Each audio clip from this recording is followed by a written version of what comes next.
Buona giornata a tutti da Renato Scanu su Media Sport TV. Siamo come di consueto all'approfondimento odierno dedicato alla squadra e campioncini dell'Antiochense guidati magistralmente da mister Simone Soggiu, che ancora una volta si è distinto in qualità di grande educatore ed istruttore, portando al successo i suoi ragazzi nella categoria esordienti nella giornata finale della fase provinciale, vincendo sul campo con grande fair play le 3 partite disputate allo stadio comunale di Sant'Antioco, rispettivamente contro Villamassargia, Antas, Iglesias e Carloforte, ottenendo di fatto l'accesso alla fase finale regionale che si svolgerà domenica 19 maggio nel centro sportivo di Sarrodia ad Oristano.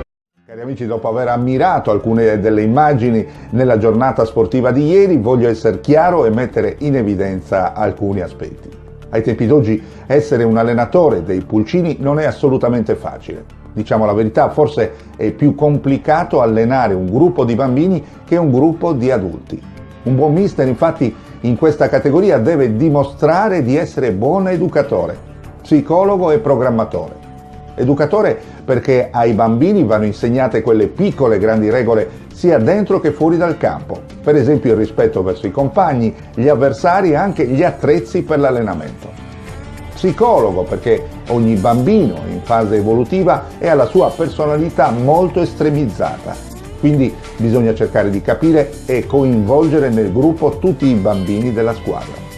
Programmatore, questa parte è quella fondamentale non solo per i pulcini ma per tutte le categorie. Bisogna saper gestire una squadra per un anno, capire le attività di base e le esercitazioni da proporre e stilare con la società per degli obiettivi da raggiungere.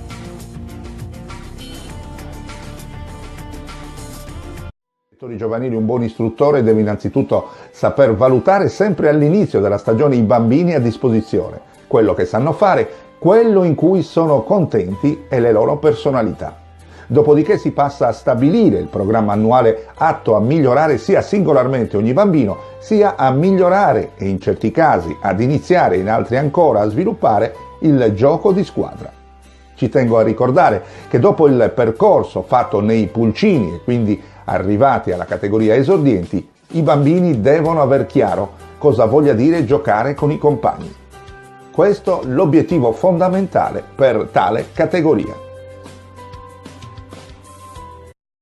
In definitiva, cari amici sportivi, ogni bambino bravo o meno bravo che sia ha il diritto di giocare con i suoi compagni e divertirsi con loro. Se si perde la partita, questo non deve essere assolutamente un problema. Meglio perdere e saper che tutti hanno giocato e si sono divertiti insieme, che vincere e lasciare qualcuno scontento con le lacrime agli occhi per non aver giocato. Infine tengo a sottolineare che i mister sono in campo per educare ed insegnare lo sport e il fair play, quindi saper dare l'esempio su tutte le regole stabilite inizialmente. Evitare soprattutto di dire brutte parole o atteggiamenti estremamente plateali, se si era vietato di dire o fare, oppure semplicemente trattare male oggetti o strumenti della disciplina se si era detto ai bambini di rispettarli. Ricordiamoci che un bambino su 100.000 arriva a giocare in Serie A, quindi si ha il dovere di insegnare calcio, ma soprattutto di educare bene gli altri 99.999. Al termine di questo approfondimento rinnovo a nome mio e della redazione sportiva di Media Sport TV i complimenti a mister Simone Soggiu e a tutti i campioncini della società sportiva Antiochense Football Club, che in una bellissima serata di sport hanno regalato, insieme alle altre 3 squadre partecipanti, grandissime emozioni sportive in fondo al cuore. Grazie a tutti per la cortese attenzione. Da Renato Scanu a tutti voi la più cordiale buona giornata.